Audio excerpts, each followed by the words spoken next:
Good afternoon, everyone. This is Eric Sweden of NASCIO, National Association of State Chief Information Officers. We are glad you're here to join us for today's webinar, the State of Illinois Blockchain Initiative. And today's webinar is sponsored by our NASCIO Enterprise Architecture and Governance Committee.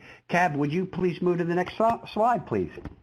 So this is our panel today. We're joined by Mike Wands, Jennifer O'Rourke, Cab Morris of the State of Illinois Blockchain Initiative. In the way of introduction, Mike is the Chief Technology Officer for the State of Illinois and has a long history in management and technical positions in industry and government.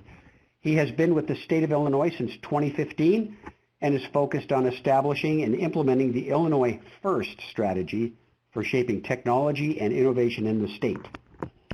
Jennifer is the State of Illinois Blockchain Business Liaison and Director of Public Engagement at the Chicago Blockchain Center.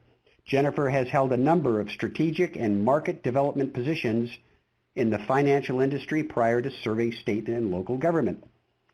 Cab Morris is currently Deputy Director of Strategy and Operational Performance for the Illinois Department of Financial and Professional Regulation.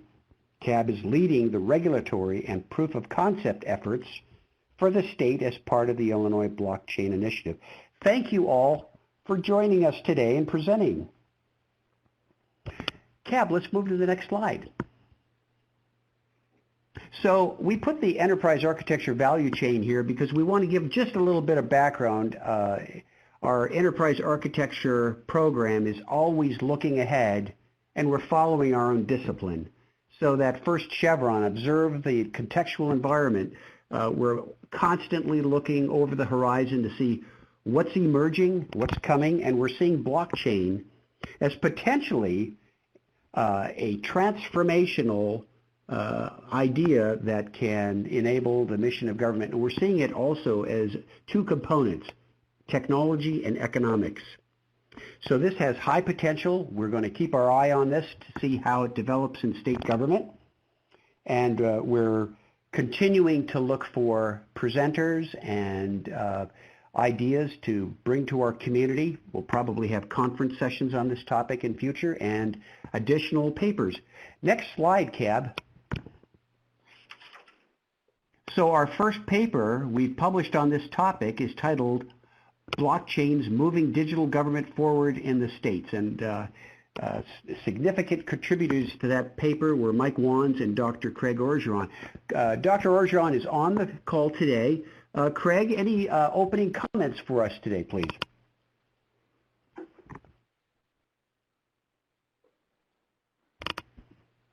Craig, you maybe have your mute button on. Not sure. Okay, well, we're going to move ahead. And Cab, the next slide, and then we will move on through the presentation. Everyone, please use the chat for Q&A and chat to everyone so everybody can see all the questions, and then you'll know the what's been asked already. So, Mike, over to you. Please take over. Excellent. Thank you, Eric, and good afternoon, everybody. This is Mike Wands. I'm Chief Technology Officer for the State of Illinois, and I'm going to share a little bit of background as we get started in our discussion around blockchain and government. In the State of Illinois, we're in the process of a major transformation and modernization effort that really includes, four key things for us as a state, and that is, establishing a common statewide IT organization where we're bringing together 50 different siloed IT organizations across the state into one, and centrally managing that as a service bureau across the entire state. Our second effort is for the first time really moving to a common back office system or ERP system for the state, and we selected SAP HANA Enterprise Cloud. We're moving forward with that and have had very good success. We've got 11 agencies that are up and running on that in the first 15 months. So we're making some really good progress there. And then a couple of the other key transformation initiatives are really focused on mobile enabling citizen interaction points that are out there and establishing a common statewide data practice. So when we talk about analytics and advanced analytics, those areas. So we view those as four transformation levers. And then we also are going down a parallel path with four disruptive levers. And we've categorized our disruptive levers into Internet of Things, which is really focused on the smart state initiatives and everything being connected and generating lots of data. And then mobility and virtual reality and wearables is the second, and we really view that as a key area where we're going to be able to drive what needs to be done to improve the delivery of healthcare services for our citizens. The third one is really focused on kind of bots and cognitive learning and virtual assistants, where we really remove the barriers and further remove the barriers of the government providing services out to citizens. And then the fourth and final one is the one that we're going to spend time talking about today, and that is blockchain and distributed ledger technology. As a little bit of background, before I hand it over to Cab and Jennifer, last summer we started this journey of forming this blockchain effort for the state, and we created a blockchain working group. We went from there to launching our blockchain initiative and appointing our first blockchain liaison, which occurred in November 30th of last year. We issued an RFI out to the industry to see how folks could take a look at providing services in blockchain and leveraging blockchain to improve the ability of the services government provides. We had 21 companies from across the globe respond to that, and some very good data points and assistance as we entered in our journey. We also engaged the business community of the agencies here in the state. Very critical step, and as we go into our next level of discussion, you'll see how this is a business-driven initiative, and as IT, we're providing the platform and capabilities and technology wherewithal to implement this statewide. And we went through the issuing of the RFI, and we delivered a regulatory request for comment that happened right around that time as well. Earlier this year, we launched our Illinois Blockchain Initiative, and that is a big step forward. We formed some really important partnerships. We launched some proof of concepts, and then that brings us up to today where we're at. And so we've had a really good fast path track here of looking at the industry and what's happening out there. And as I kind of wrap up from an overall technology and strategy side, we really view blockchain as kind of that next generation of the internet. I view, and we view that blockchain will do for secure transactions what the internet really did for access to information, and we think that this is a major shift, and we're pretty excited, very excited about some of the potential that's out there. So with that, what I'd really like to do is transition over to our leader and blockchain liaison for the state of Illinois, and I'm going to introduce Jennifer O'Rourke, and she's going to run us through some of the background and how we got to where we're at. Thank you very much, Mike. So I think, especially to this group that we have here, as interested as you are in learning more about the technology or a deeper level, I would expect you to be as interested to learn about why we have put together our initiative the way that we have and how we find value in doing it as such. So to begin at the beginning, I thought it would be good to start talking about who is involved in the Illinois Blockchain Initiative. So with that being said, the initiative is composed of 6 partners. You'll notice from the slide in front of you right now that we have representation from the Department of Commerce, which obviously is caring for the economic development and ecosystem development component of the initiative. Further to that, we have representation from the Department of Innovation and Technology. Obviously, as this is disruptive technology, we want to have the best and the brightest from IT working on this as well. We move into a very interesting segment of the partnership as you focus on the membership from the Illinois Department of Financial and Professional Regulation and also the Illinois Department of Insurance. So what stands out as unique with these 2 participants is that we have representation from 2 state-level regulatory bodies. This is something that is rare in most collaborative groups and incredibly important, to be quite honest, required. So our strategy recognizes a variety of needed components, and governance, regulatory attention is one of them. So ensuring that we have participation from both of these agencies is fundamental to the success of the initiative. And then finally, we have participation from the Illinois Pollution Control Board and the Cook County Recorder of Deeds. These 2 members call to particular use cases that we have identified and that Cab will be speaking in more detail about further in the presentation. But again, I want to focus on one more unique characteristic of the composition of the initiative. With the participation from Cook County Recorder of Deeds, we truly begin to have a networked membership here. And as much as a network is a necessary component of the technology, it is a fundamental component of success for the initiative. So that the efforts we make at a state level, we're also making those at a municipal or a local level too. So with that being said, I'm going to hand it over to Cab, who's going to talk a little bit about the technology itself. Great. So with that, I think really, as Mike was saying earlier, I think a really good way to think about what is blockchain, what are the potential opportunities going forward, is to really think of it as the Internet of Value, the Internet of Information.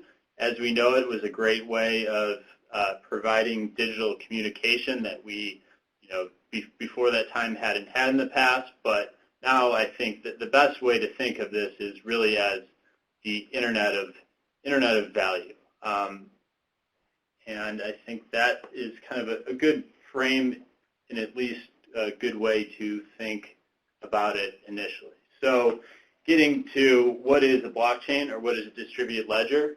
So I think really the best way to explain this, there's really in my mind three kind of key components. It's a database, it's a network, and then it is a consensus mechanism. So those are really kind of the three components to it. What's unique is not necessarily any one singular piece of that technology group, but the combination of all of them in a way that secures digital assets online. So really, and hopefully we can kind of see this in the diagram to the right, I always like to think of blockchain as almost a Google Sheets or a shared ledger of Excel sheets. I think it's a kind of an easy way to visualize it at least, or think through how this system works. So structurally, each time a transaction or a record is added to the blockchain, it is replicated across all participants in that network. So that's the way it functions as a database, a network, and then as in the third component as a consensus algorithm, which is more or less the way in which all parties in the network agree to add a transaction to the network. All right, so we got into this a little bit here, and I'm sure there'll be more questions afterwards, but I think it's really important to think through what are the kind of core characteristics of a blockchain or a distributed ledger. I'll use both kind of interchangeably here, even though there are some technical nuances. But what are the kind of the core characteristics that distinguish themselves from a traditional database? And I think, as we discussed earlier, one of them is that it's a database and a network at the same time. So if you think of the blockchain as this group of ledgers, databases that are continuously in sync, I think that's a good way to think about it. Second point there is also continuous synchronization. This is the consensus algorithm I mentioned in the prior slide. It's the way in which parties agree to add transactions to the record. Because all of these, on to the next slide here, because all of these parties that participate in these networks add transactions using this consensus algorithm, it actually makes the network immutable. And what do I mean by immutable? Each transaction is replicated across thousands of nodes or parties in the network each time a transaction is added, which makes it highly secure, but also very difficult to alter in any way. So that's, I think, a really kind of key and unique part or component of distributed ledger and/or blockchain technology. And then really kind of the last part to this here, I think this is really kind of the evolution of the technology. Blockchain, just like any other database or network technology, is different flavors of and kind of different engineering philosophies behind each different kind. We've started to really see a part of the community that has been using what are called smart contracts, which are more or less automated agreements that sit on and are executed autonomously on the blockchain.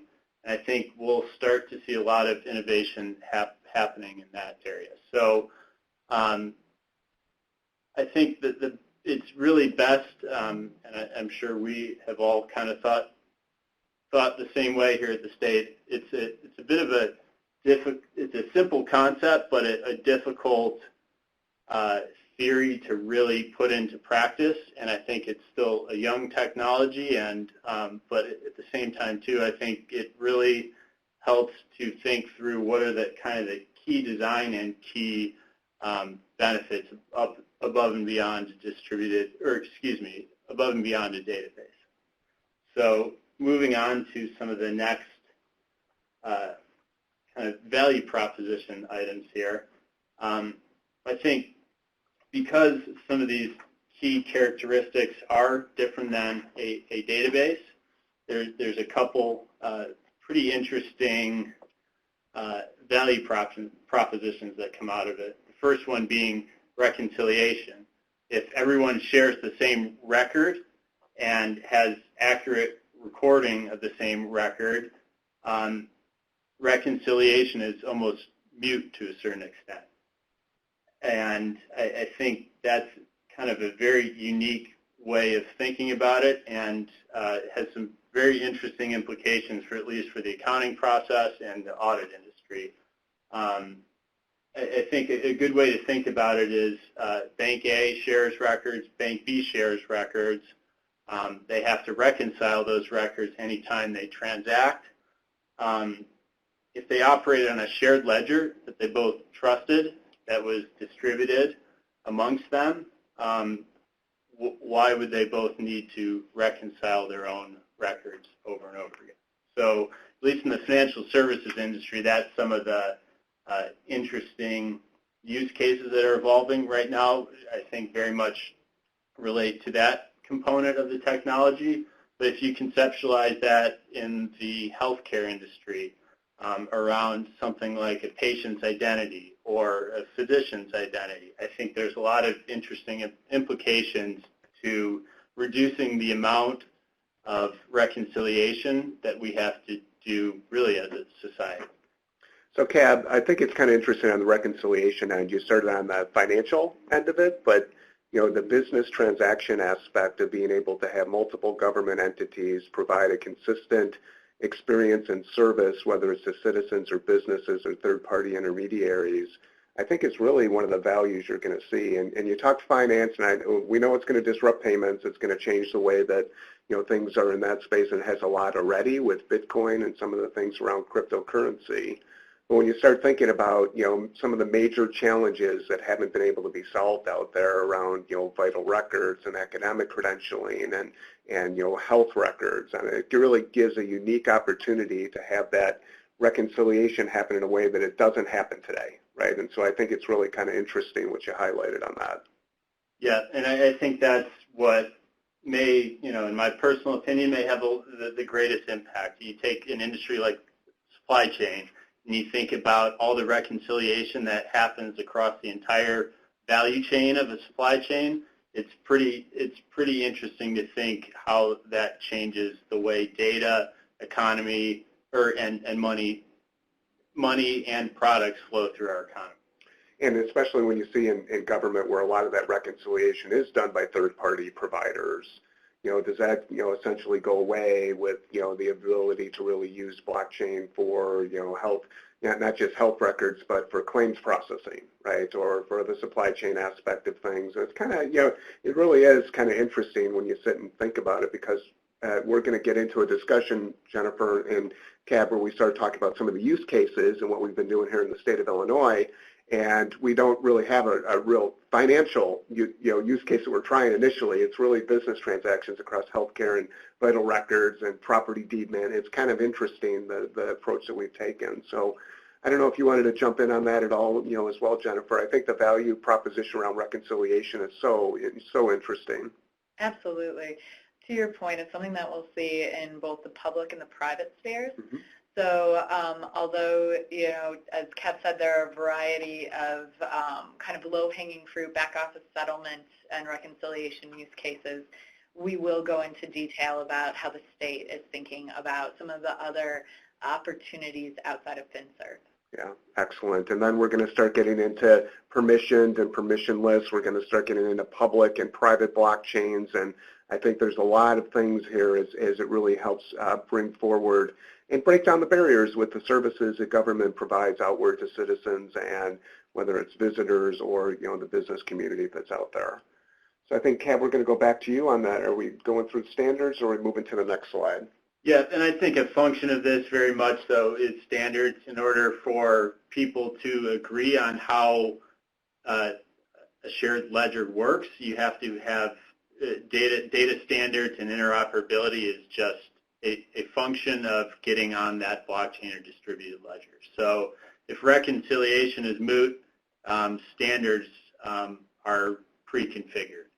So I think that's kind of an interesting way to think about this as well. Well, I think on the reconciliation being moot, and then really on the standards end of things, we're starting to build toward this discussion around the challenge that we're all trying to solve, which is digital identities. And so I think it's kind of interesting as you start, mentioning these things. I keep writing down notes, and I keep going digital identity, I keep getting back to that. So I think it's kind of interesting as we're starting to drill down in that area. Yeah.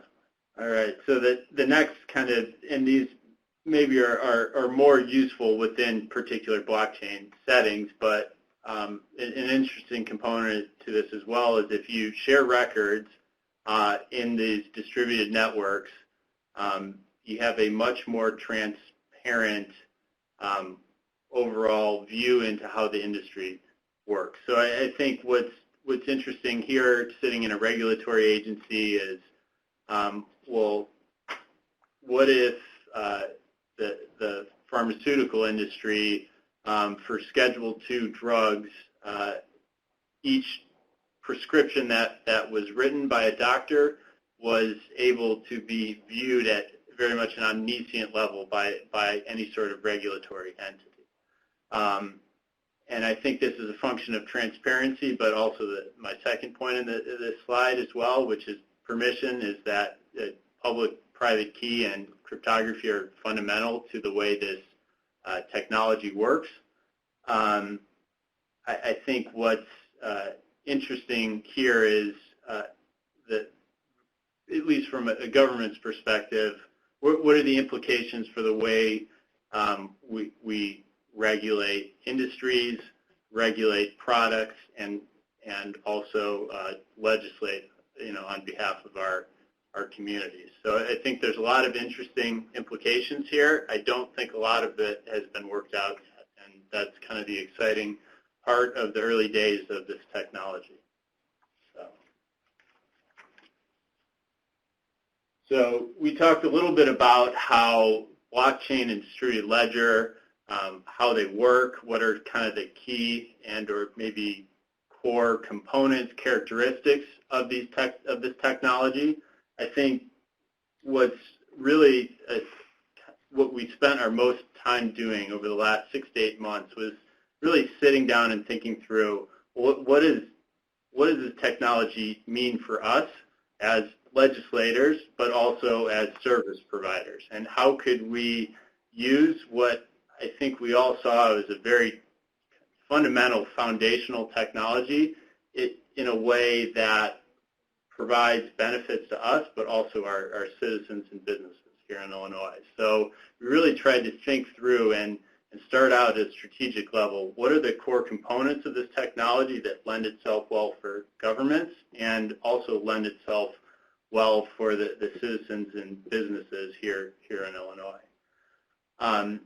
So we'll talk a little bit about this, but I think we've touched on a lot of these points here so far. But we really tried to take the core characteristics and principles of this technology and really map them to a lot of what government does, which I think we touch upon a bit in this slide here, but I think it really comes down to a function of trust and shared value creation.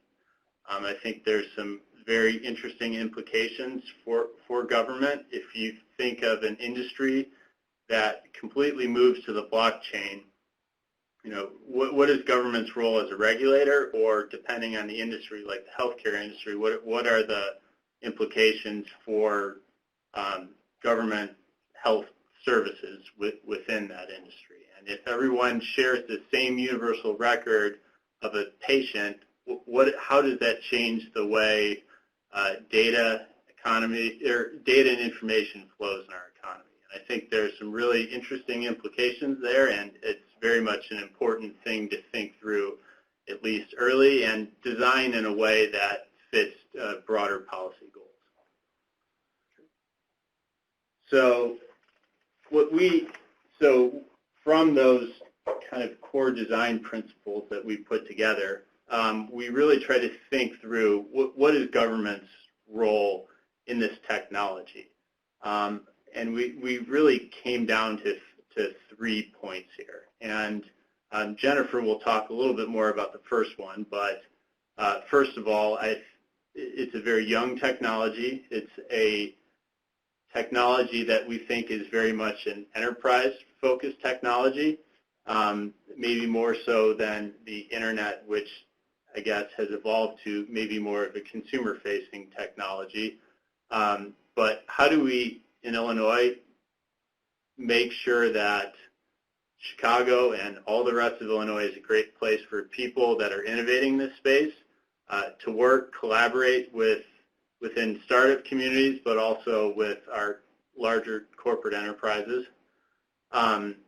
Second point here, which we touched upon a bit, how do we think about governance, rules, regulations, law in context of an economy that fundamentally transfers value digitally? And I think there's some very interesting and uncharted implications to that. So we'll touch upon that in a little bit as well. And then the third one, I think, which is I particularly find really exciting, is how can we actually take this technology and apply it in government to make more integrated, efficient, and trusted services. So those are really kind of the 3 buckets in the way we really think government or blockchain technology has an impact on government. And I think, Cab, what you've shared, and I think, Jennifer, you're going to start drilling into these in more depth for everybody, but we view our role as enablement, right? I mean, we are trying to enable, whether it's the ecosystem, and I think some of the early things that we learned when we looked at how other states were looking at blockchain is some of the actions that were out there prevented blockchain from progressing. And I think that part of it is really critical here from the state of Illinois' perspective. We view this as an opportunity to drive major economic development. And so I think it's kind of interesting when you look at it in those terms. And I know next you're going to kind of drill into some of the ecosystem and some of the other aspects of government's role.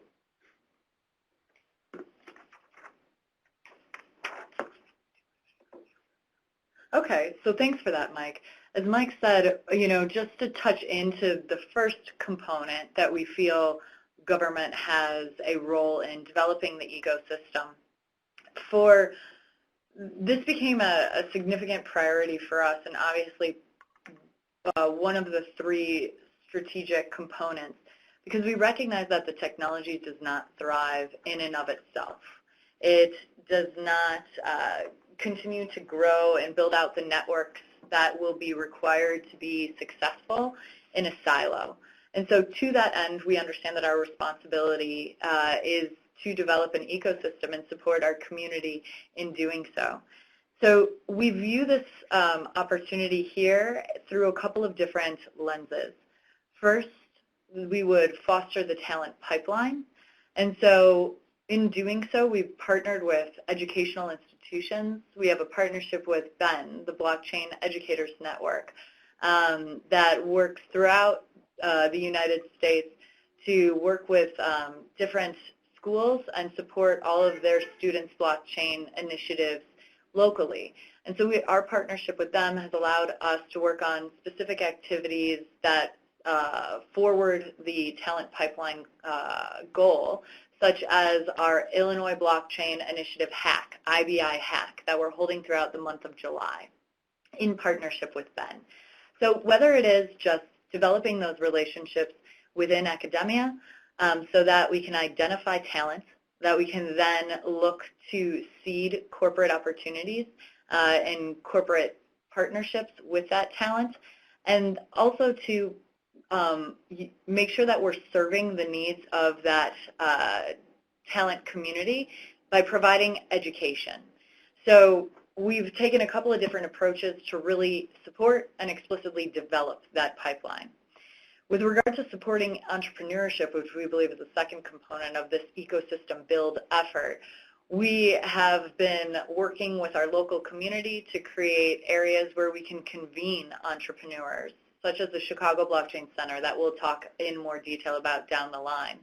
But with a particular location, we are able to convene both entrepreneurs, startups, our larger commercials, and our enterprise-sized corporates that are focusing on this technology, and put them in an environment where they can build relationships, which lends itself perfectly to the last component of the ecosystem build, which is directly this collaboration. So being able to facilitate the relationships by putting them in the same room is something that we've been directly focused on as well. All right, so talking a little bit about the second component, or the second bucket that we like to think about it, how do we modernize governance and hopefully at some point help our industries get to this, what we're calling distributed economy. So I think it's a very kind of interesting, thought-provoking exercise to go through, well, what if all of these industries didn't have to go through a clearinghouse to reconcile records, or didn't have to go through a health information exchange to make sure that patient records were moved properly throughout the industry. That fundamentally solves a lot of problems regulators try to solve for. So what is the right balance, though, at the same time of government? What role should we play in this without over-asserting ourselves, but also at the same time, too, it's the early days of the technology, but there are very much some regulatory pain points, but also collaboration pain points that haven't quite been solved for yet. It's a network technology, and there needs to be a network for it to even work. So this is kind of our thesis on the components that need to be there for proper governance, regulation, whatever you call it, for there to really maximize what we can achieve in these distributed ecosystems. So there's kind of three components to that. The first one is broad policy goals and principles from the bottom up. How do we infuse concepts like transparency or public engagement into really the core design standards of the technology? Along the lines with that, how do we actually participate as regulators in setting some of the standards? How could we rethink the way that we regulate by automating? So, for example, a terms and conditions law or regulation that we have, how could that be built as a smart contract in this technology, as opposed to having to enforce it kind of from the top down? So that's, we'll discuss a little bit later, but we've joined a number of these standards bodies that have really popped up in the last, I'd say, year or so within the the blockchain distributed ledger industry, and really want to sit down at the table with them and help drive or be a driving force in the standard development of this technology. And then the third part, there's certain areas that I think are really interesting to think. They're traditionally the role of government, but at the same time, too, if the healthcare industry has its own blockchain or distributed ecosystem and financial services has their own ecosystem, at some point they're going to have to interact when the healthcare entities have to pay employees or financial institutions have to provide health benefits to their employees. So how do we actually ensure that these industries can interoperate in a way that is efficient and also uses a lot of the same frameworks that are being used intra-industry currently?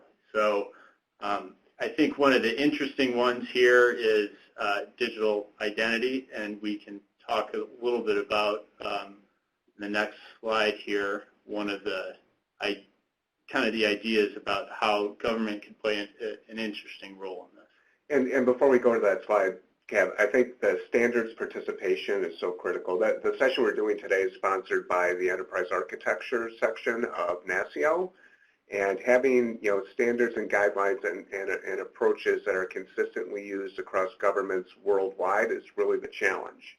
And so when you hear us talk about some of the things that are happening out there, there are overarching industry groups, there are industry consortiums, there is deep feelings that Ethereum is the platform of the future and that Hyperledger's got a huge role, and then you go private blockchains and public blockchains.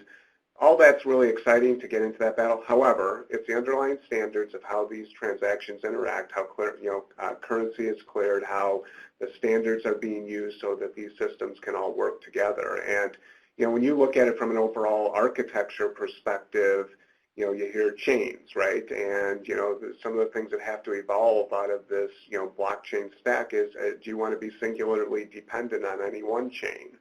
Right? Or is the key to success being able to have a chain broker that controls, how you choose to interact and have those transactions processed? And again, I think a lot of that is evolving. Cab, you shared it, and Jennifer, you shared it. This technology, it's evolving, right? I mean, it is not solved yet. There's all kinds of really good, exciting things that are moving forward. We see, excitement around the entrepreneurial aspects of all the challenges that are out there with some of the point solutions and how people are just investing, and the amount of VC that's gone into this area is huge. But we have to have some standards and guidelines, and we have to figure out how we can do that in the best way that it doesn't limit the ability to develop and create these systems. However, it enables the transactions to occur and flow flawlessly, which again I think is really critical.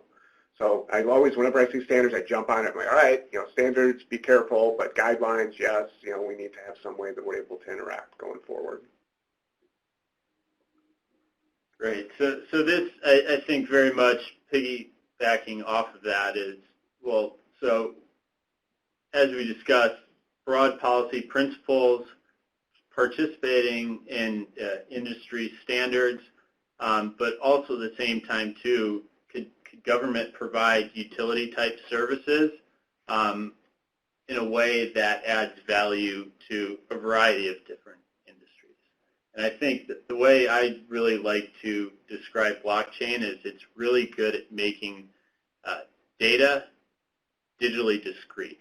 And I think that's one of the fundamental components of any identity and any attestation of an identity that has value. So if we kind of look at this model here, what if government attested to a digital identity, a couple core components of a person's social security number, a person's date of birth, and then maybe a few other specific data points, a driver's license number. and use that as a know your customer identification or digital know your customer identification tool for the financial services industry, or in the healthcare industry as a patient-centered record. So I think there's some interesting implications there and pain points that government could solve within those two industries, and use a very interesting and effective technology at making data and digital identities discrete. So this is a bit of I guess, a different way of thinking about, well, what is government's role in an industry? But I think what's interesting is that it solves a huge pain point for both industries, and really opens up some of the frictions that these two in particular are feeling right now. But it's really, you could map this to any industry out there right now. So, and really the last component here is we talked about that third bucket, and you'll hear identity, identity, identity on this. But I think that's a really interesting component of this technology. What if we use this technology to create a master reference data set that sat outside all agencies, all 50 agencies that our team here at Do It brought together? Each one still retains data ownership, but we use that as a master longitudinal view into how our citizen interacts with government. I think there's some really interesting implications to that. And if we can really make this technology user-centered in that way, I think there's some very fundamental shifts in the way we do business as government. And not just identity attestations like a professional license, a gun registration, but even asset ownership. So property is really just a function of an asset that's linked to your identity. Vehicle registries are linked to your identity. So how could we use this technology that is great at managing digital information and keeping it discrete within a defined network? How can we take that and apply that to really break down the silos and the barriers within our government services? So this last slide here, I think, is kind of an interesting little snapshot of maybe, well, I'll call it very much horizon scanning. But what if we use this technology to kind of create some very inventive and different services, or services that really rethink the way we provide services as a government? Well, what if we used a combination of blockchain, the Internet of Things, and big data to create a demand marketplace for snow removal here in Illinois, or waste removal? Smart contracts are great at atomically executing business rules. Well, what if we use that for emergency services grants? So some kind of interesting thoughts and ideas about ways we could rethink core services that we as a government provide, and that really are going back to the design components of the technology. I think very interesting and provocative kind of future-proofing horizon scanning ideas. I think the horizon scanning is one of the neat things you can kind of do with blockchain, and I know we're going to talk a little bit more about that next, Jennifer, but we took a lot of time and we went through and developed some potential proof of concept use cases, right? So early on in our blockchain journey as part of the Illinois Blockchain Initiative, we came together with the multiple business agencies and came up with a bunch of different thoughts and ideas, and it was really intriguing to see all the ideas that were coming out. And I think CAB touched on some of that. Some of it's fixing base transaction processes and just improving efficiencies. But the question as you're going through it, from a theoretical perspective is, what new markets get created? What new businesses emerge out of this? And I think that's really intriguing when you take a look at, what's happening out there. And so I always like when CAB uses the progress and horizon scanning, angle, because it really kind of gets you pumped up and think differently about how we deliver services as government entities across the globe. Yeah, no, Mike, I couldn't have said it better myself. I think that there's obviously an incredible opportunity here, and to your point, an incredible opportunity in how we're going to watch business models and markets slightly shift and significantly change. And we're definitely going to drill into that a little bit more as we talk about the way that the Illinois Blockchain Initiative is thinking about those particular use cases. I am cognizant of time, and so I'm going to move through this next section at a little quicker pace, because before we get to the actual integration of the technology itself, the third component of our three-pronged strategy, I want to talk this group through the second component, the ecosystem development.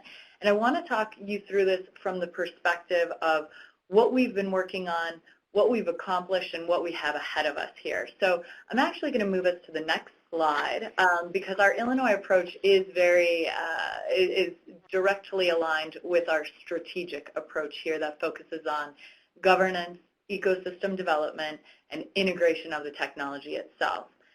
The slide that we have in front of us now, progress to date. Let's talk about what the Illinois Blockchain Initiative has been up to. So back at the end of 2016, when we launched the initiative, we did so with our Department of Financial and Professional Regulations guidance on cryptocurrency. And so sitting firmly in the governance section of our strategy, we articulated Illinois' position on opening our doors, rolling out the welcome mat to businesses doing business in the cryptocurrency space. That guidance was published at the back end of November of last year, and just last week that guidance was finalized. And there has been an overwhelmingly positive response throughout the industry about our finalized guidance and what it means to welcome cryptocurrency businesses into Illinois. Moving on, we also at the end of 2016 put out a request for information for blockchain applications. We had an incredible, overwhelmingly positive, again, response to this, where we received submissions from all of the major technology firms, consultancy firms.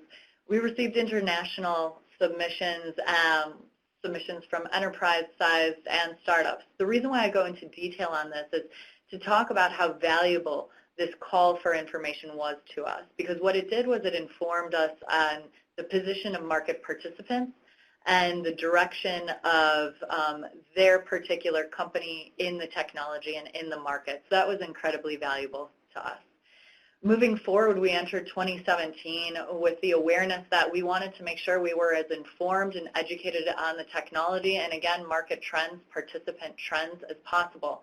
So to that end, we joined a variety of consortiums. We joined R3, Hyperledger, and most recently, Enterprise Ethereum Alliance. Just last month, we announced, in the beginning of this month, we announced the opening of the Chicago Blockchain Center. We had a ribbon cutting the first week of June. This is an incredible flag in the ground for the state of Illinois because, as I said before, and really as so many of these ideas kind of coalesce around the idea of convening the participants to build out, whether it's the ideas, the strategy, the thought leadership, or quite directly the development and the technology. And now we have a location where we will be providing the resources for our community to do just that. As we have been working on it throughout all of 2017 and will continue to do so, we have been actively engaged in proof of concepts. We have a variety of our pilots in our roadmap that are in various levels of deep analysis or development. CAB's going to talk about these in more detail, so I will just leave it at that. As I alluded to earlier, we are currently preparing to launch IBI Hack, the Illinois Blockchain Initiative's hackathon that will be going through the entire month of July. This is a new type of a hackathon where we're giving our students and recent grads throughout America the opportunity to participate in our hackathon that will run for a month so that they can build out more developed, more mature solutions with that amount of time. And we're holding it remotely. So again, there can be a lot of thought and maturity around the way that they are building their technology. We're really excited about being able to work with these developers to be able to identify them at this early point, and then to be able to think about how we can connect them to those resources that they need and how we can open conversations about better identifying what those resources that they need are. So this is a great first step to solve a variety of different, identify a variety of different opportunities with more detail. As we look forward to the rest of 2017, we'll be forming an advisory committee to act as a guidance and to ensure that the strategy that we've defined still serves the goals that we are trying to meet. And finally, we'll be releasing a white paper based on this work. With that being said, we could move to the next slide. Awesome. And here you can see another overview of those partnerships. So obviously we've already talked about the consortium partnerships. Again, the value proposition for these is that we're able to share our ideas, get immediate, thoughtful, and sometimes critical feedback.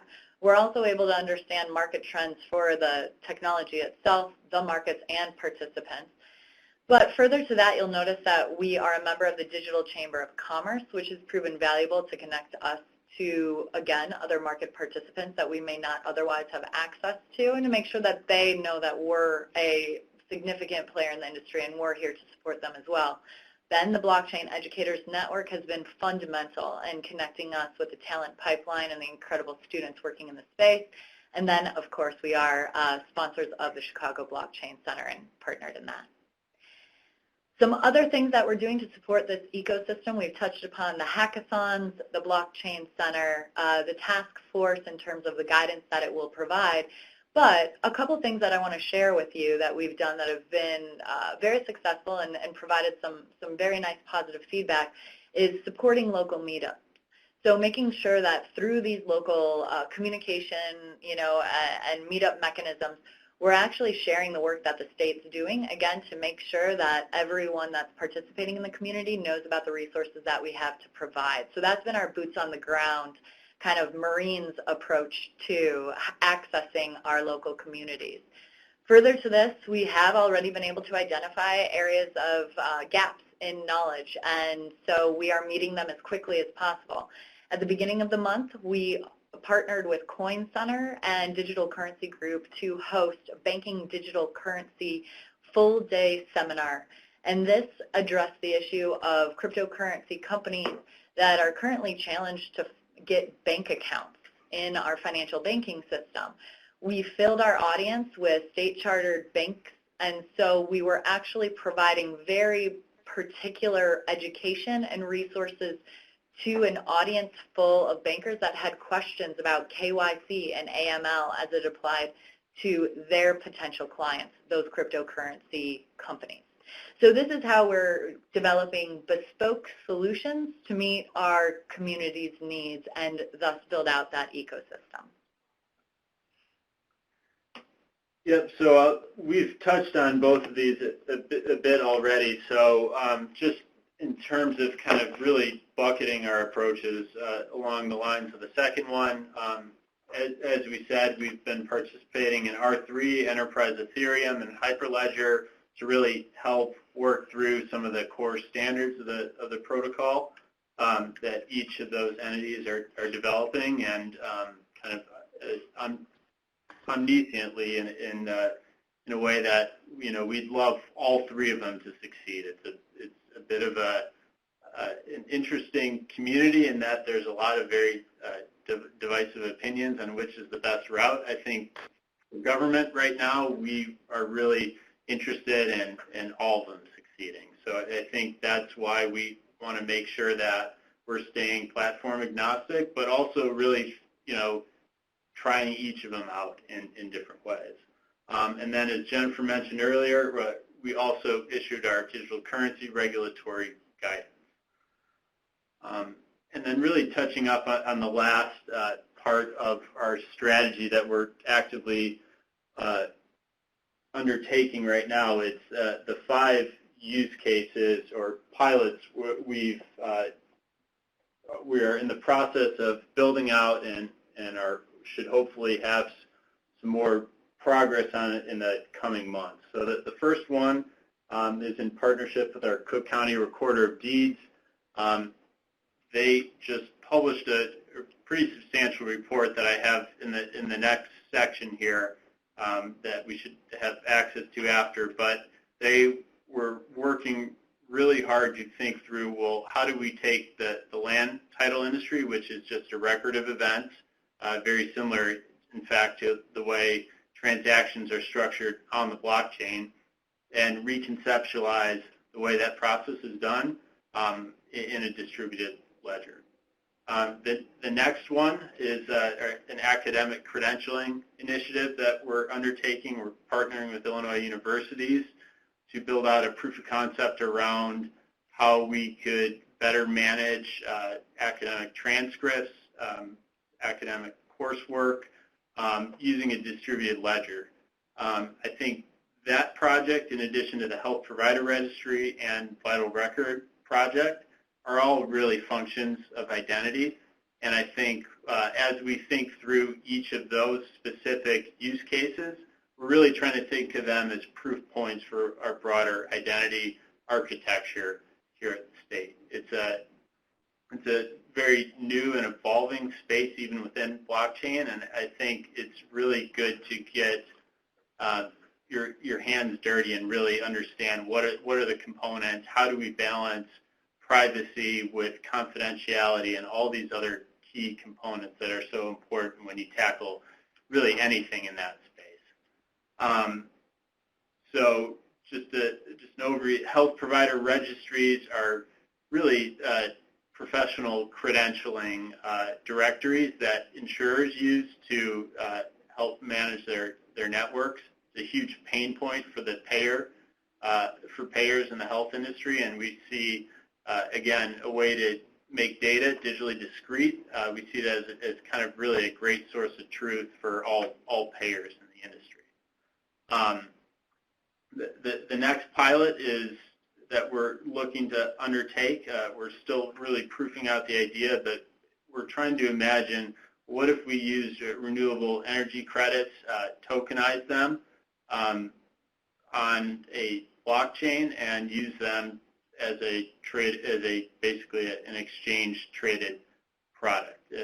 What implications would that have on our energy markets here in Illinois, and how would that add value to that industry? And the last one, again, very much a function of digital identity, but how could we take our vital record system and really reconceptualize identity from the initial birth event?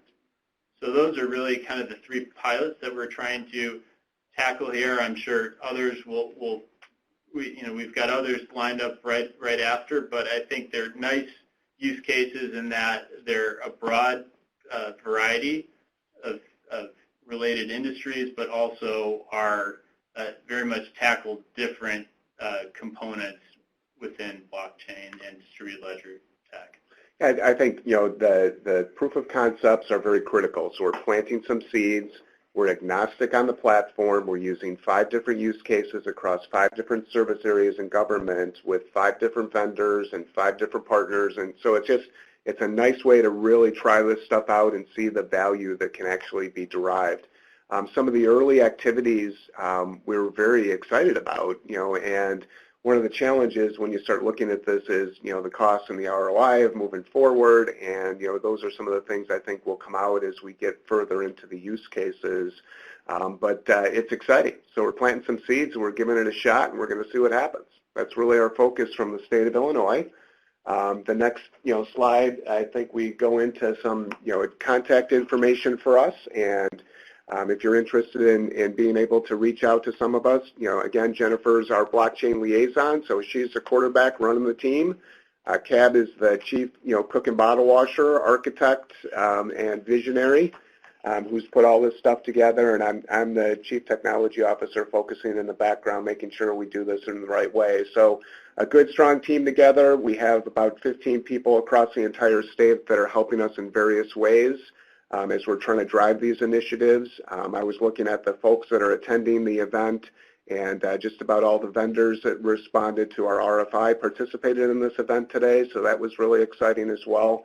And so what I'd like to do next is, Eric, I think we're going to turn it back to you, and if there's time available, we're going to do some Q&A.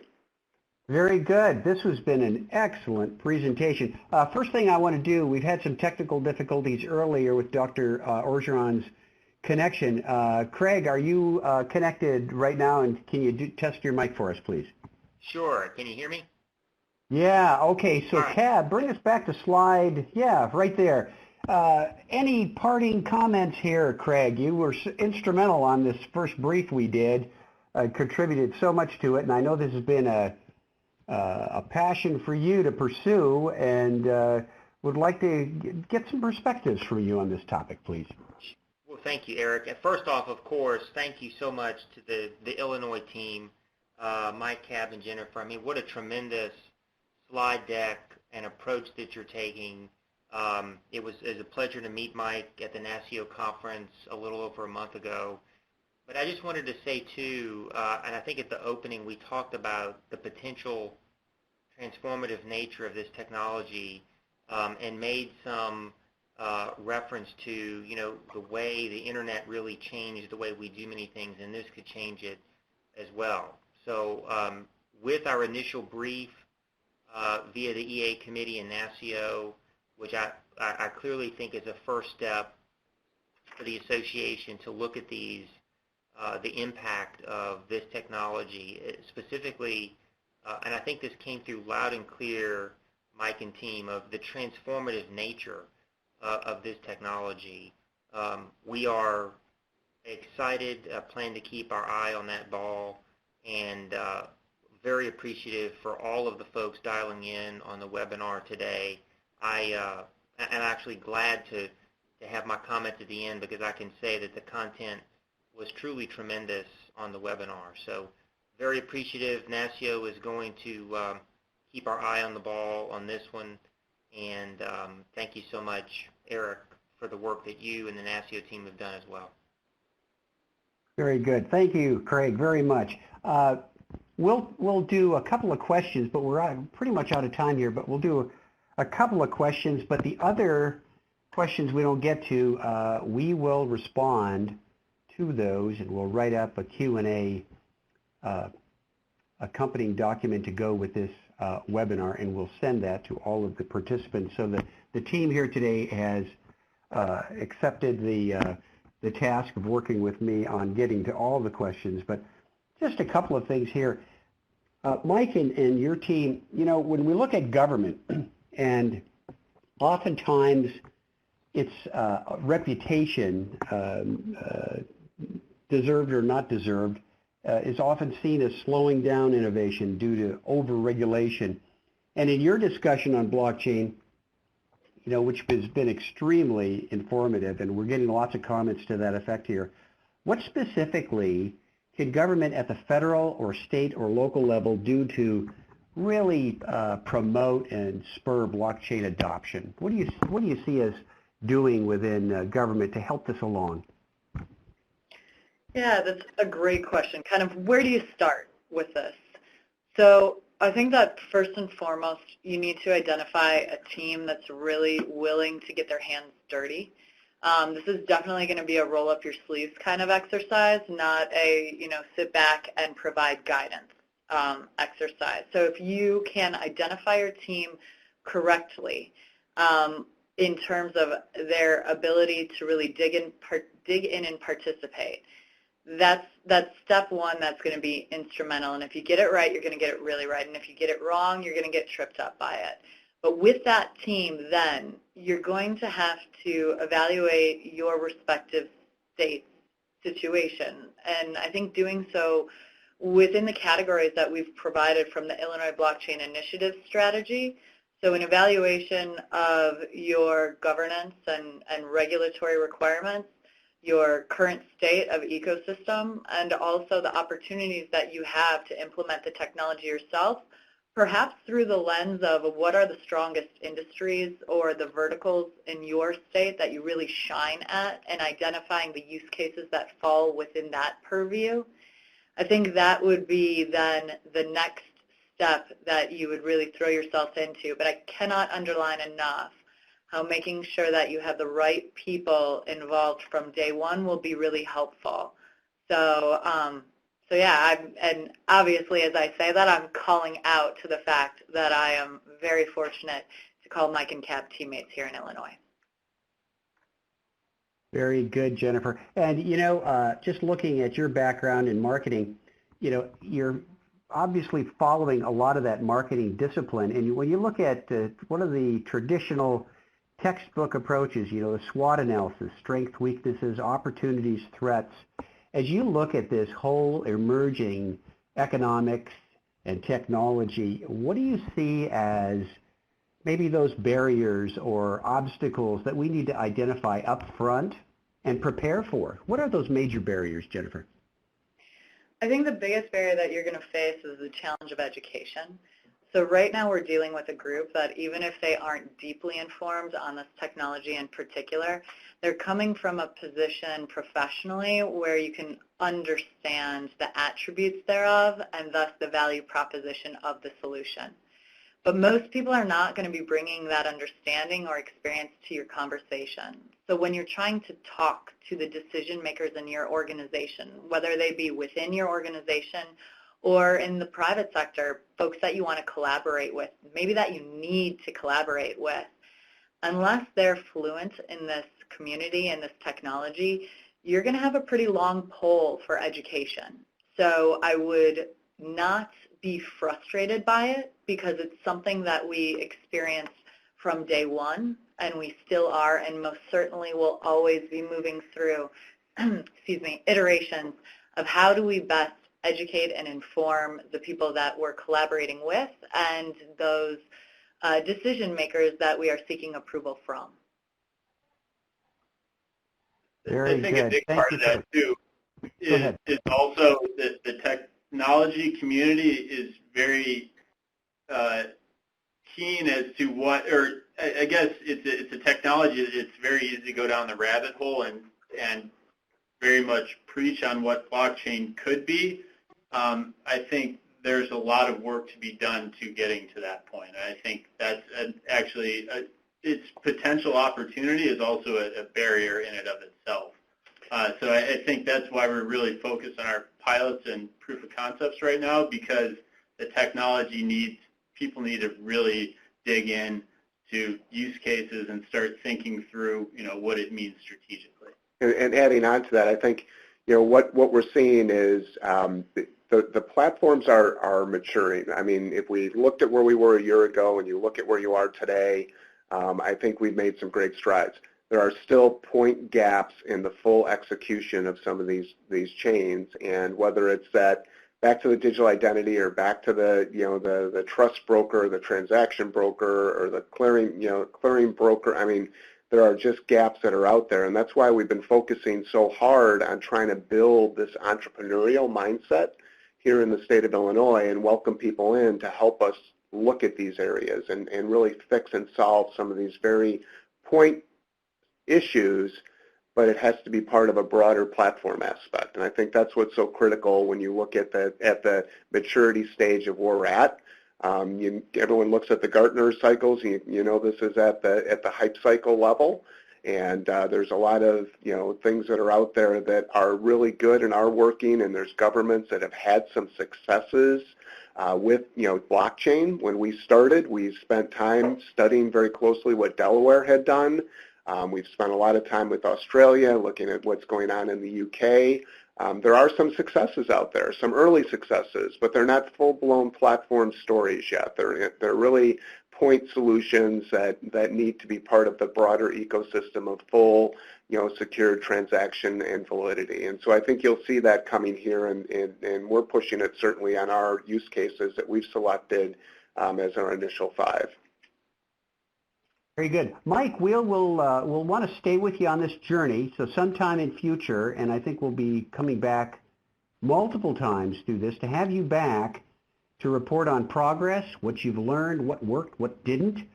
So let's get back together, maybe sometime later this year or early in 2018.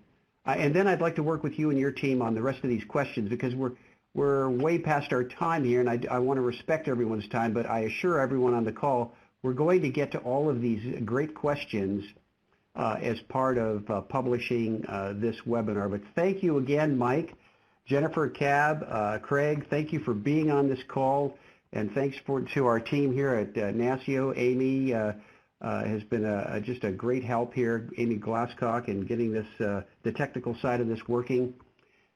So thank you everyone for joining us this afternoon. Stay tuned for more webinars on this topic and other topics, such as our data management series coming out of our data management working group. So we wish you all a good afternoon and stay tuned to NASCIO. Good afternoon. Thank you.